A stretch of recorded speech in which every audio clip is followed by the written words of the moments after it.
Hey, what's up, everyone? Star Wars Taking the Galaxy by Force. So, where were you November 3rd and 4th in 1994? Well, if you were a licensee for Star Wars products, you might have been invited to the Star Wars Summit, where you would have received this, the 1994 Star Wars Summit binder. Now, there's lots of Star Wars Summit information that I'll talk about in future videos. I've got binders and swag and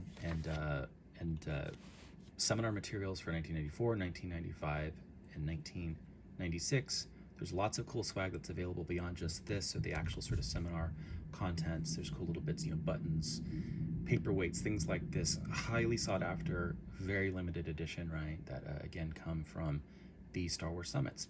So you see this, beautiful branding here that you've seen in previous videos of mine. We talked about this. You've seen this on like Dark Horse promo comics. It's on t-shirts and other things from this. It didn't last very long. I've always really liked it, sort of like the diamond here with the tagline inside, the Taking Galaxy by Force.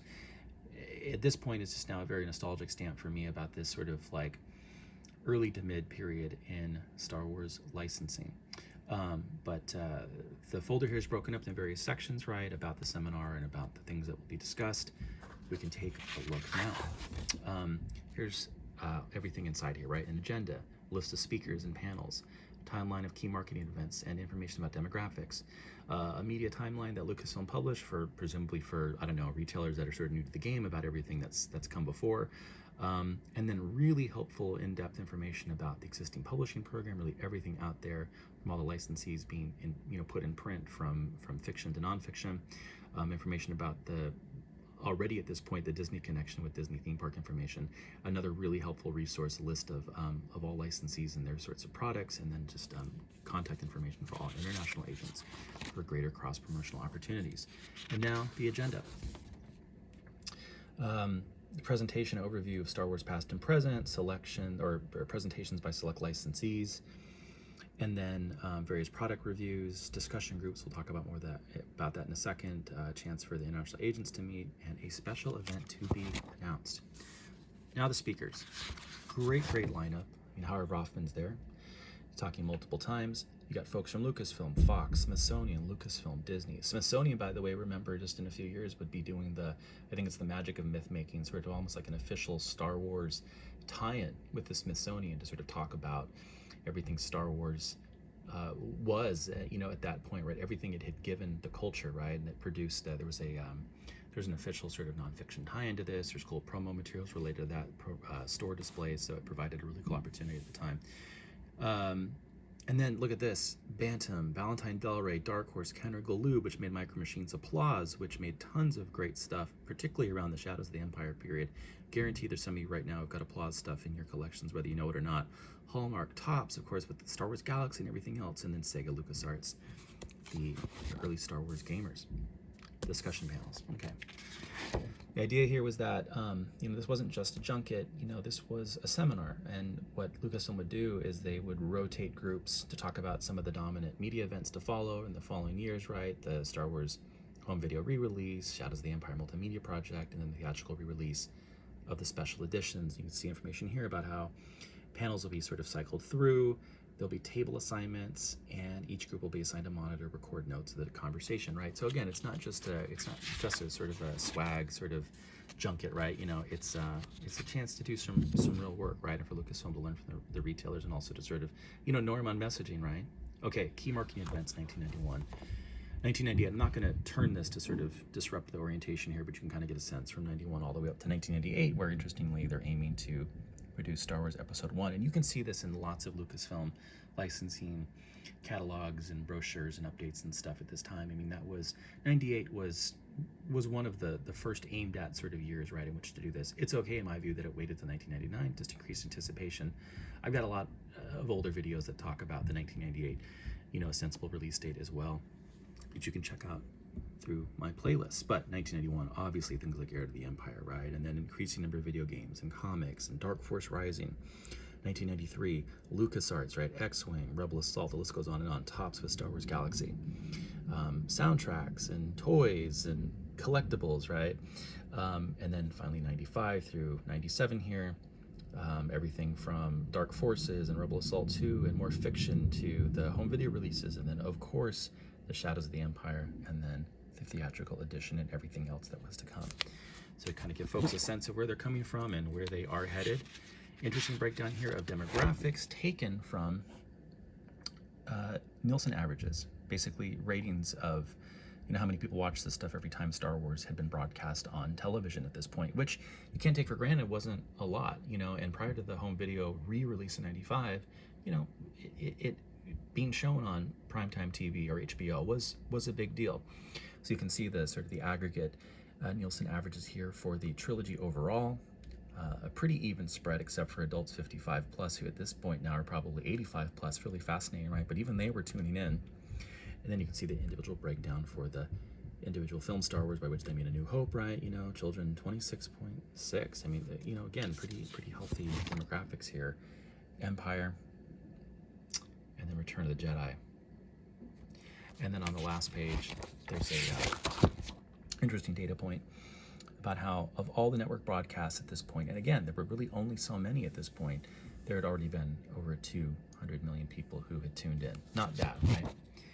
Now the brief media tie-in, or timeline, which of course begins in 1997, and you understand why, right? For these retailers, you know, you don't want to get into all the nerdy nuance, but it's always funny to have to slightly update the narrative that Lucasfilm themselves puts out, because of course in November 12th, 1976, we see the novelization of A New Hope, making ironically the EU actually the first thing in the Star Wars media timeline, something that actually precedes the films that the EU is ostensibly designed to expand. Well, fair enough, right? But you know, lots of very particular sets of updates here, right? You know, 77 release, you know, 1979, you get the second official theatrical re-release, so on and so forth.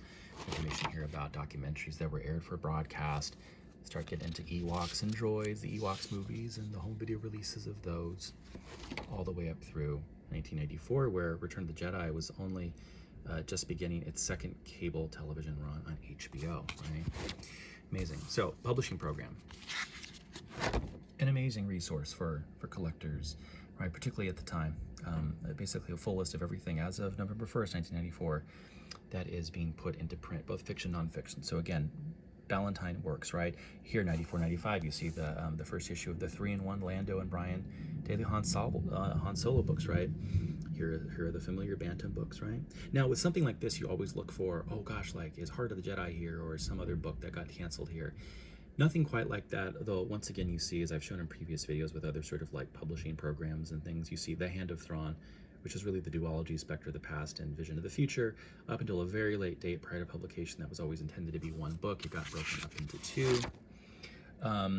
You see this Michael Paul McDowell, which always at first sounds a little odd, then you realize actually it's Michael P. Cube McDowell, and of course that trilogy is Black Fleet Crisis.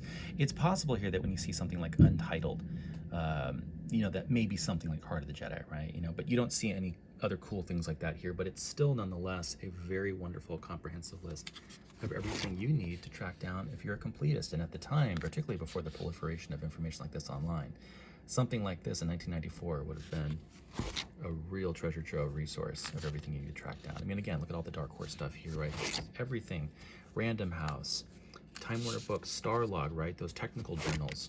I mean, the list just goes on and on.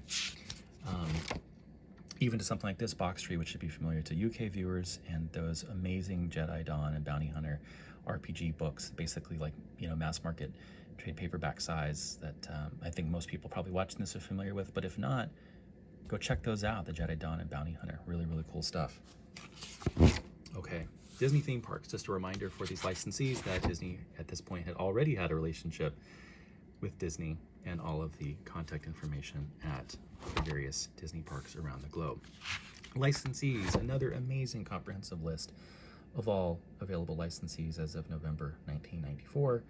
I've talked about Antioch how many times now on the channel, right? You know, bookmarks, book plates, notebooks, address books, blank journals, right? We've talked about all that, and there's still much more to come, right? The Book of Days, you've seen my video on that. Sketchbooks, the calendar, I've still yet to do a video on that. That's coming soon. The list goes on and on. A really important licensee, one of my favorite. But again, some of the bigger ones here, obviously Valentine Del Rey, Bantam, Berkeley with Diddley Young Jedi Knights and whatnot.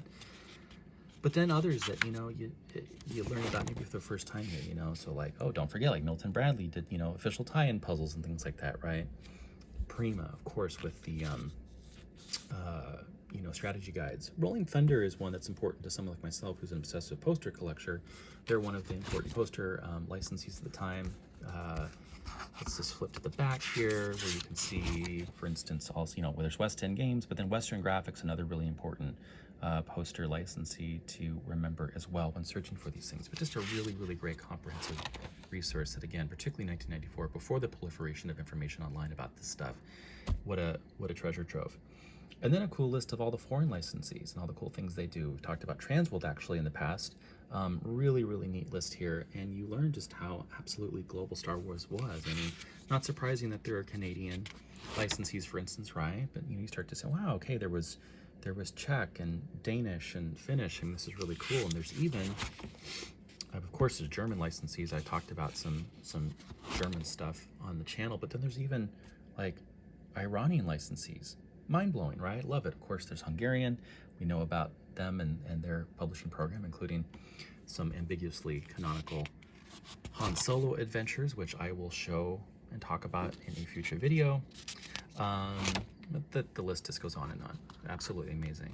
Saudi, Singapore, Portugal, Oman, Syria. Fantastic, right? And then finally, just a list of international agents with contact information, which, although at this point are almost certainly out of date, I won't show. Well, I just accidentally did, but again, I don't think those phone numbers probably still work. And just a place to take notes. So yeah, fun little spin through this binder. It came with some other supplemental materials. This is just a brochure talking a bit about the forthcoming VHS release. Information here. There's some fun demographic information. It boasts that it has the highest purchase intent in Fox history, greater than Speed or Mrs. Doubtfire. Boy, thank God, right? They give everybody, I think, a very thoughtful edition of Star Wars Insider that highlights the EU in particular. Photocopy of the cover of Star Wars Update, just highlighting, what's coming down the pike. For folks who don't know, Star Wars Update was an occasional newsletter that was produced just for licensees. So just when you think you've got every Star Wars periodical, ask yourself, do you have the Star Wars updates? We'll talk about those in a future video as well. In addition to this, which doesn't relate to anything 1984, is actually an email that I'll talk about in a future video that must have belonged to the person who originally had this, who I got it from. It's from 1994. It's from I think one of the book publishers, just about the promotional press for the Phantom Menace novelization. Somehow something from 1994 ended up in this 1994 binder. But yeah, in future videos I'll talk more about all the stuff from 1995 and then 1996. Okay, so taking the galaxy by force. See you next time.